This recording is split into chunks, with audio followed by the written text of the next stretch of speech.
हाय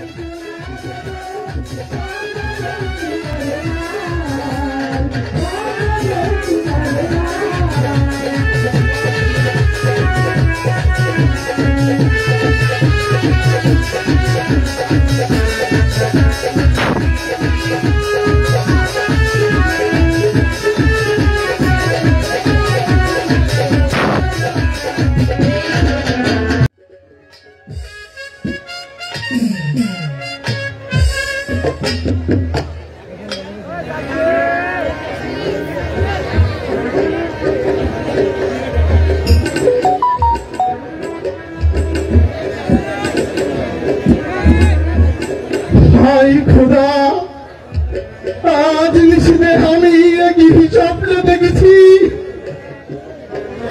কে যেন আকাশের দ্বার খুলে আমায় ডেকে বলছে উড়ে উড়ে উড়ে তুমি শীঘ্রই স্বর্গে তবে চলে এসো। হায় খোদা আমার মনে হচ্ছে আমার মৃত্যু অতি নিকটবর্তী। হায় খোদা আমি এখন কি করব খোদা? আমার একমাত্র নয়নের মণি অবু শিশু কামাল আর এই রূপনগরের সিংহাসন আমি কার হাতে অর্পণ করে যাব? প্রহরী প্রহরী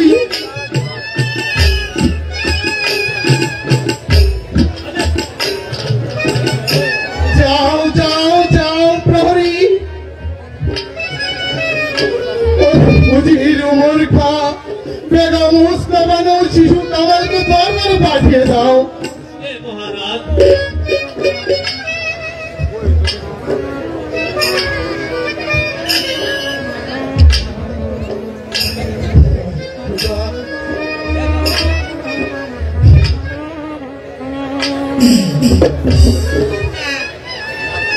আমায় কি জন্য স্মরণ করেছেন?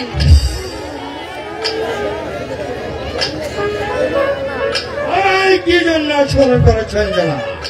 হুজির সাহেব আজ নিশিতে আমি একই স্বপ্ন দেখেছি কে যেন আমায় ডেকে বলছে উড়ে উড়ে তুমি শীঘ্রই স্বর্গে আমি চলে এসো। হুজির সাহেব আমার মনে হয় আমি আর বাঁচবো না। আরে শিশু কামাল আরে এই রূপনগরের সিংহাসন আপনার হাতে রেখে দিয়ে গেলাম। আমার এই রূপনগরের হিন্দু মুসলমান গরিব দুঃখী সাধারণ প্রজাগণ সবাইকে আপনি স্নেহ করবেন। তাদের সুখে আপনারা হবেন সুখী, তাদের দুঃখে আপনারা হবেন দুঃখী।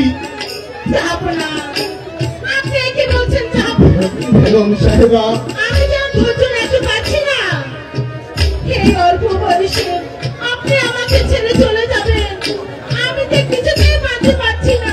কেঁদো না বেগম কেঁদো না, শুধু আমার মনে এই দুঃখ রইল এই অল্প বয়সে আমার অকাল মৃত্যু আচ্ছান দিয়ে আমায় ডেকে যাচ্ছে। এসো এসো বাবা কামাল তুমি আমার পক্ষে এসো।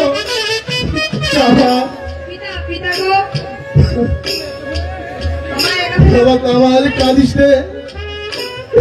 নে বাবা, শুনে আমার মনে এই দুঃখ রইল তোকে আমি নিজে আসতে মানুষ করে যেতে পারলাম না। তোর মাথায় এই রাজমুকুট আমি পরে দিতে পারলাম না বাবা। বসো বসো বসো বাবা, আমি জীবিত থেকে দেখে যেতে চাই এই রূপনগরের সিংহাসনে আমার প্রভু শিশু কামাল বসে আছে। বেগম কেঁদো না,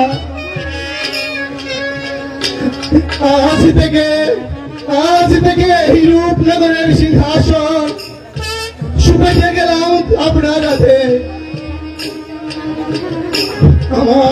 কামাল উপযুক্ত না হওয়া পর্যন্ত তুমি এই রাজ্য পরিচালনা করবে বেগম।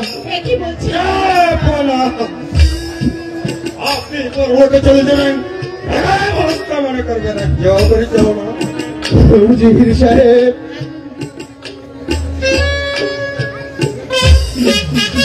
এই জন্য চিন্তা করবেন না উজির সাহেব, আপনার কাছে রইল আমার শেষ অনুরোধ, আপনি সব সময় তাদের পাশে থাকবেন। আর আমি যদি আপনাদিগকে কোনো অন্যায় করে থাকি তাহলে আমাকে নিজ হস্তে ক্ষমা করে দিবেন। আমি জীবিত থেকে আমার এই রূপনগরের সিংহাসনের মুকুট আমার শিশু কামারে মাথার করে দিয়ে যান।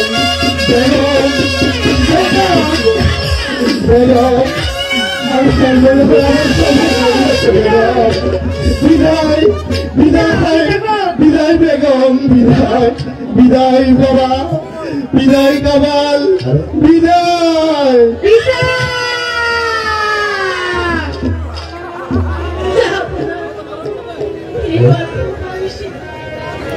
আপনি আমাকে একা ফেলে চলে গেলেন, আমি এই দুঃখ কিভাবে সইব, কিভাবে সইব?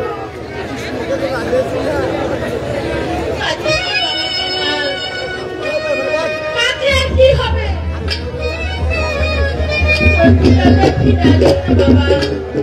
মাগো, সত্যি কি পিতা আমাকে ফেলে চলে গেছে? পিতাকে কি আমি আর ফিরে পাবো না? মাগো, এখন আমি কার কোলে যাব? কাকে পিতা বলে ডাকবো? বলো বলো মা। বাবা কামাল যে চলে যায় সে যে আর কোনোদিন ফিরে আসে না বাবা, আর ফিরে আসে না। কাঁদিস না বাবা। বেদনা বেদনা বাবা কামাল, ভাববেন না বেগম সাহেব, যা হবার তা হয়েছে। এখন চলুন যাহা বলার সব কাজের ব্যবস্থা। তাই চলুন।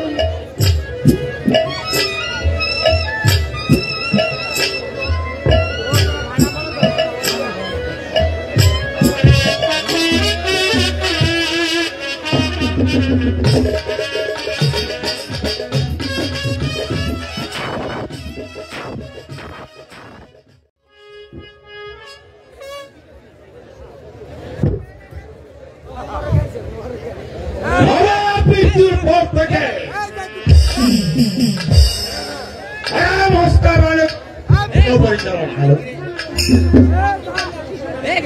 এখন ইচ্ছা সেনাপতি জাফরিকা ওই রূপনগর সিংহাসন দখল করতে পারি। হজির সাহেব, সুযোগ মানুষের জীবনে ছিলেন পারি, এই সুযোগ খেলায় হারাতে চাই না। ভারত কি উপায়ে এই সিংহাসন দখল করা যায়? বেগম হোসনা বানু ওই তার অবশ শিশু কামাল হত্যা করতে পারলে আমাদের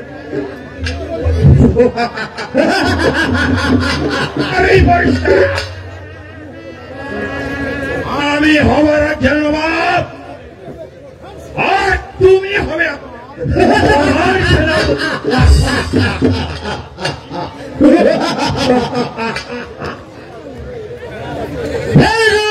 আমার শাহজাদাকে এভাবে হত্যা করলে যে রাজ্যে একটি দুর্যোগ সৃষ্টি হতে পারে অজিত সাহেব।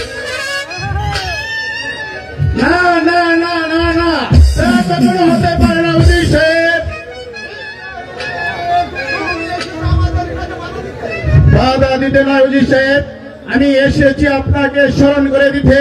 ভুলে গিয়েছেন সেই অতীতের কথা, মনে করে দেখুন একদিন আপনার পুত্র পরিবার খেতে পারছে না, দুটো জ্বালা রাস্তায় চক্কর করে খাচ্ছে, আর আপনি সেদিন দু হাত ধরে রাস্তায় নিয়ে যাচ্ছে দুমোটনের জন্য।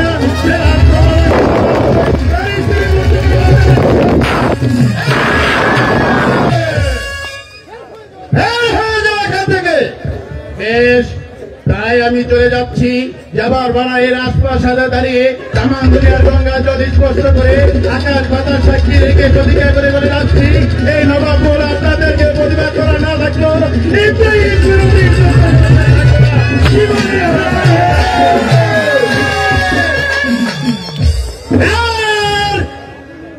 তুমি অজেনে রাখো, বেশি বাড়াবাড়ি করলে কিন্তু তোমাকেও ছাড়বো না।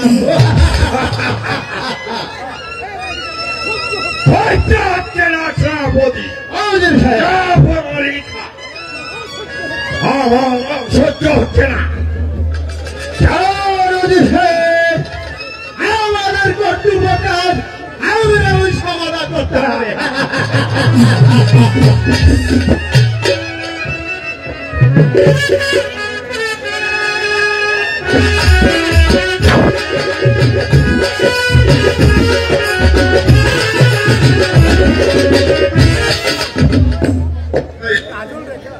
হাই খোদা, একই রেখেছে তুমি আমার কপালে। স্বামী একা ফেলে ওই পরপারে চলে গেছে। এখন আমি আমার এই শিশু কামালকে নিয়ে এই রাজ্য পরিচালনা কেমন করে করব? সর্বনাশ হয়ে গেছে বেগম সাহেব, সর্বনাশ হয়ে গেছে। শীঘ্রই শিশু কামালকে নিয়ে আপনি রাজ্য ছেড়ে পালিয়ে যান। কেন, কি হয়েছে বাবা? উজির এবং জাফর আলীরা আপনাদের দুইজনকে হত্যা করতে চায়।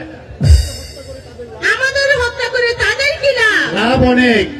উজির সাহেব হবে রূপনগরের নবাব, আর সেনাপতি সাহেব হবে রূপনগরের উজির। শীঘ্রই চলুন, ওরা হয়তো এসে বলল। বাবা ইব্রাহিম, আমি শত্রুর বয়ে স্বামীর এই গচ্ছিত সিংহাসন ছেড়ে এই রাজ্য ছেড়ে চোরের মতো আমি পালিয়ে যেতে পারবো না। মরতে যদি হয় আমি এখানেই মরবো। কি বেগম সাহেবা, আপনি কি তাহলে যাবেন না? আপনি কি এই রূপনগরের শেষ সম্পদ নষ্ট করে দিতে চান? না বেগম সাহেবা, আমি তা হতে দেব না। শিশু কামালকে আমি বাঁচিয়ে রাখবো, ওই শয়তান জালিমদের বিরুদ্ধে একদিন রুটিয়ে দাঁড়াবো। মরতে যদি হয় মরবো, তাহলে বিষ্ণু ভেঙে দিয়ে আমি শিশু কামালকে বাঁচিয়ে রাখবো। বাবা ইব্রাহিম,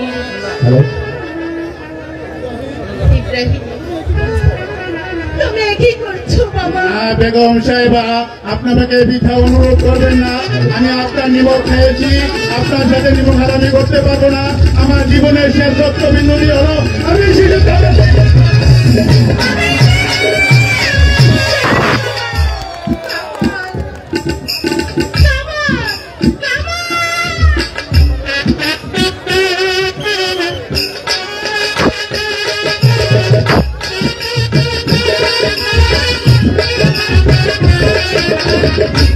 হত্যা, নির্মমভাবে হত্যা, শিশু কামালকে হত্যা, বেগম হুসনাবানুকে হত্যা। সেনাপতি জাফর আলীর ঘাড় পথ হবে একেবারে পরিষ্কার।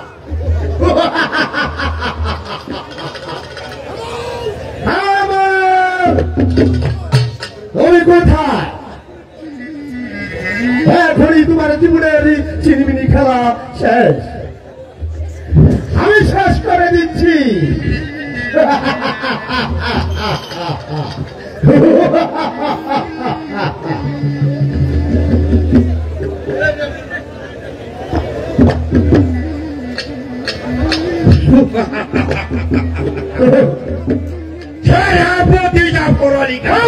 সাহেব, আমাদের দুজনের মনের আশা কোনদিন পূর্ণ হবে না। উজির সাহেব পালিয়ে গেল রে ইব্রাহিম শিশু কামালকে নিয়ে পালিয়ে গেছে। পালিয়ে গেল বলে আশ্চর্য, আমি যে ভাবতে পারছি না। শত শত পাহারার সত্ত্বেও শয়তান ইব্রাহিম এমন করে পালিয়ে গেল? আমিও তাই ভাবছি সেনাপতি জাফর আলী খান। ভুল হয়ে গিয়েছে, ভুল হয়ে গেছে ওজি সাহেব। এই ব্যাপারে আপনি নিশ্চিত তখন সেনাপতি জাফর আলী খান এই ইমাম দুটিকে খুঁজে ধরে নেই, আপনার সম্মুখে করবো আমি।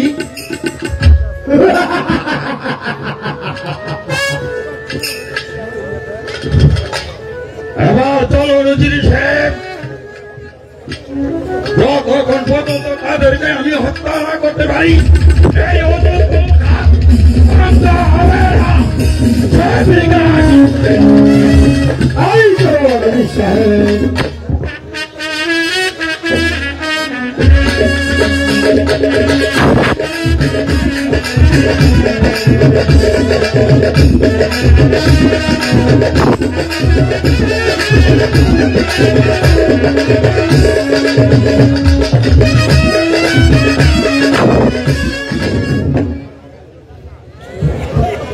হায় খোদা,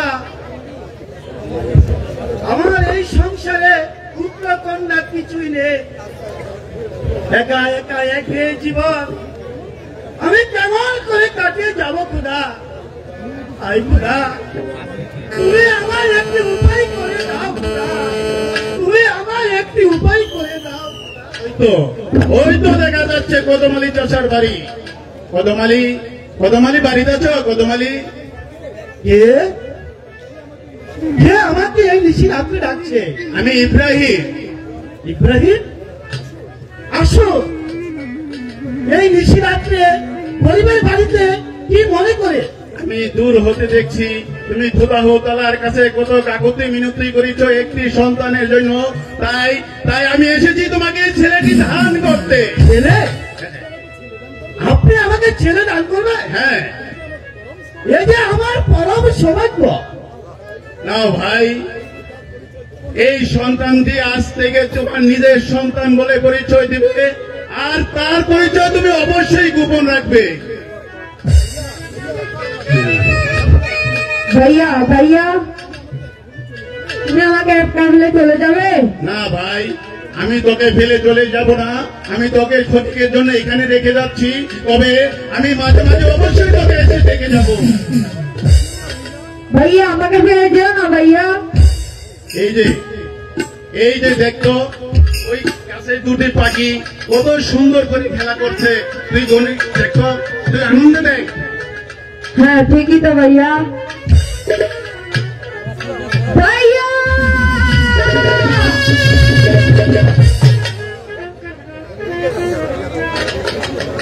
এসো বাবা কামাল, তুমি আমার কুলে এসো।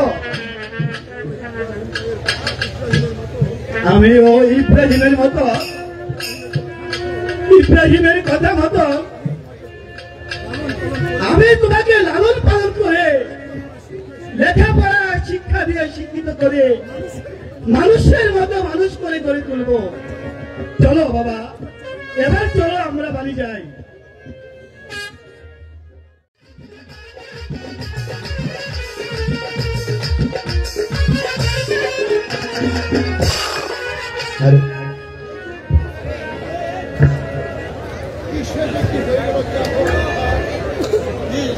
কি হয়ে গেল?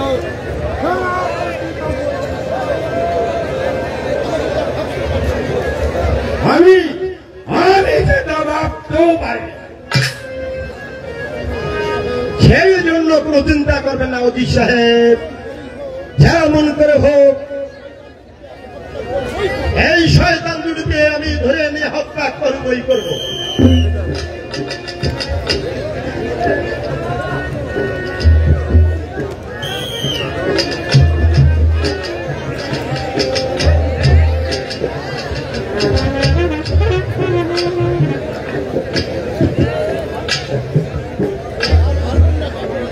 তা পারবেন না জাফর আলী খান, যে চলে গেছে তাকে আর কোনোদিনই যে আপনারা ফিরে পাবেন না। আপনি কি বলতে চান বেগম সাহেবা? বলতে নয় সেনাপতি সাহেব,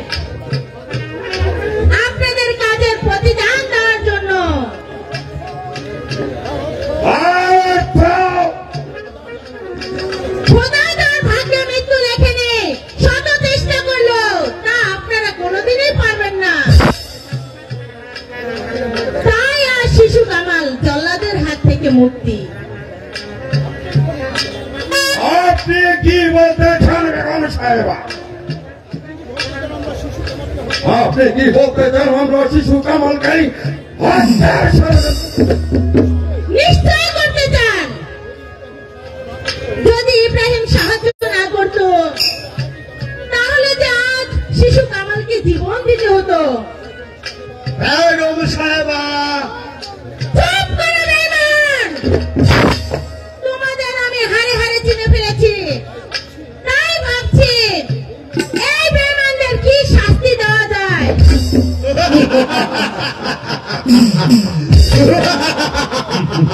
বাহারে অসম্ভব! বেগম সাহেবা হয়তো জানেন না আপনার জীবন মরণ এখন আমাদের হাতে। আমরা এই নবাব মহলের সবাইকে আমরা অর্থের বিনিময়ে হাত করে ফেলেছি।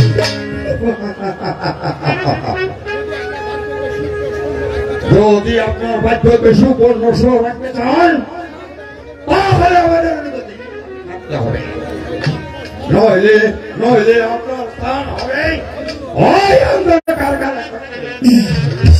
কি এত বড় সাহস! আমার বেতনভুক্ত কর্মচারী হয়ে আমাকে করতে চাচ্ছ তোমরা বন্দী? এই কে আছে? নেই, কেউ নেই। আপনার কেউ নেই। প্রহরী,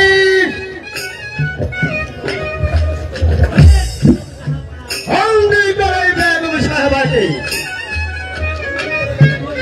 বেগম সাহেবাকে বন্দী করে ওই নিয়ে যাও ওই অন্ধকার কারাগারে। বেগম সাহেবাকে বন্দি করবো আমি? পুরো থানায় প্রহরী।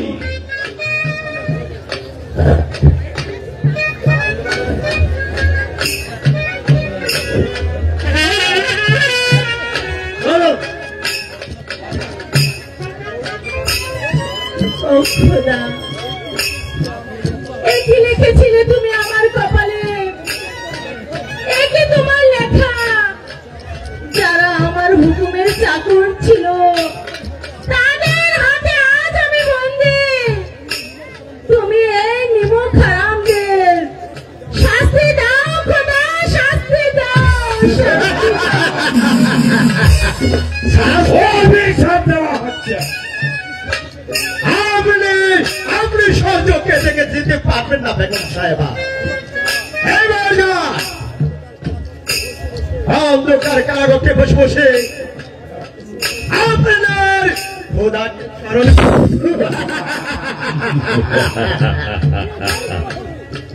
যাও প্রহরী। আগে হুজুর, বলুন। হাজির সাহেব,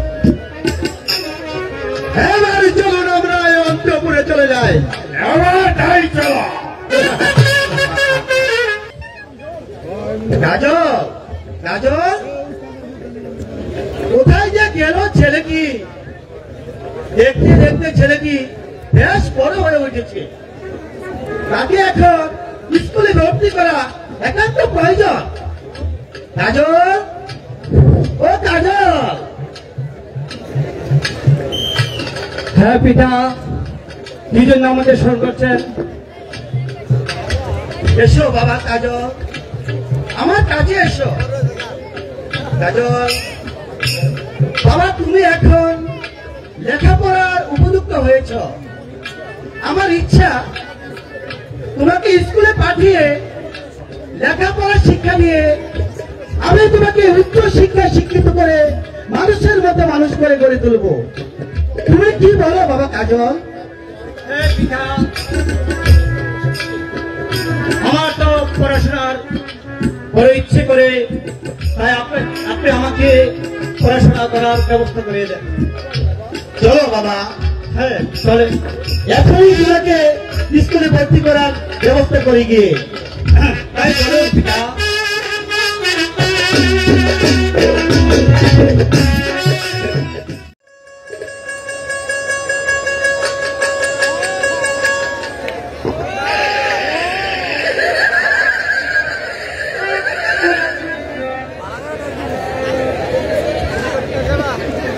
এই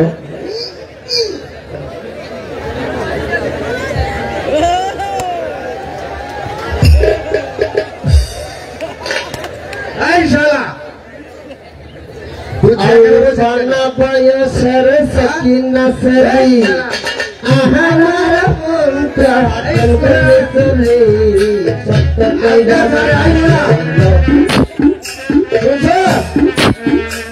সাড়ে 12 গেছে সাড়ে ডেলিভারি গেছে আজকে পড়া আমি দিব এই শরীরা এখানে এখানে আইবো জানোস তো আচ্ছা স্যার আমার বিয়া দিছে প্রিন্সিপাল স্যার কেডা আজকে স্যার দায়িত্ব পুরাটাই আমার এই স্কুলে লেখাপড়া যত পরীক্ষা যত কিছু আছে সবই আমাদের করব আর আমার পারমিশন দ্বারা তো ভাষা করতে না বাস পাবি আই স্যারে এখানে আজ পর আমি দিব কি পড়া লেরবে লেরবে দিলে বেরবে সেফ দিলে বেরবে এইটা হচ্ছে তারপর সারালে কোনো হ্যাঁ ছাড়া জুলাই কবি আই কুয়া শালা আই এখন তারপর হ্যাঁ আজ্জা বান্দা পয়সা গেছে মাঙ্গর কি ভাই পয়রা গেছে এই যে এটা কিন্তু বিষ হইতাছে আসেন আই তারপর আছে সবার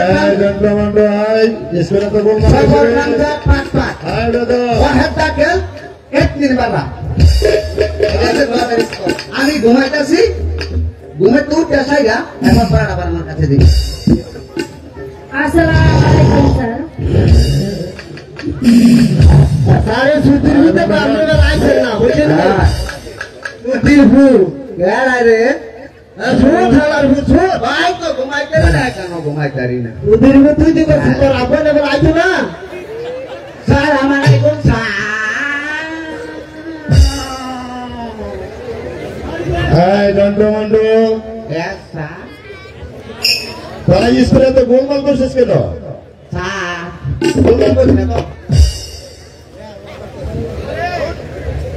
হ্যাঁ দাদা এ কোন শালা রে ওই বেটা এ কোন শালা তোর বাসে আইছে ए शाला भूत तो आपने ने लाए थे ना तो आपने जाए थे हां सुरर करसु করে দিয়েছে প্রাণী আরে ময়লা পড়া যে শালা পায় না করে আইছে কথাটা বুঝছে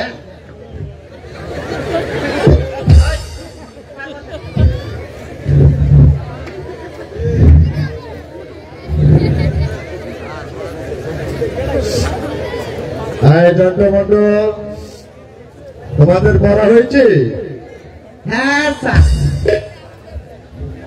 পড়া সবটি একবারই হয়ে গেছে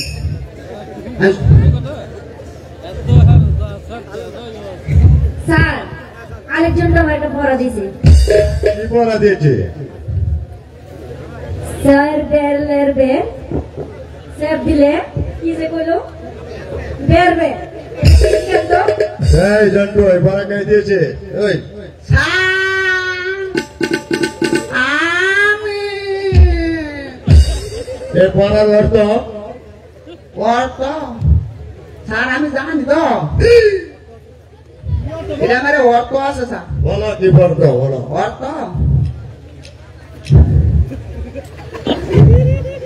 সুইডা সুতার আঘাতলে হ্যাঁ দিয়া দিলে সুতার আঘাতলে সুদা ছোট্ট কাটুকে দেখা ভেরি গুড ভেরি গুড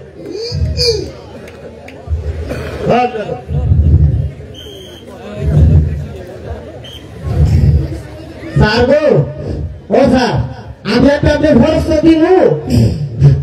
দিন ফরস না বলো বলতাম তাইলে ডিম যে আগে নাকি মুরগি কি আগে আমরা এটা সময় একটা বিষয় জানতে চাই আপনার ছাত্র আমি বেশ ভালো পড়া দিয়েছে বসো এটা বসো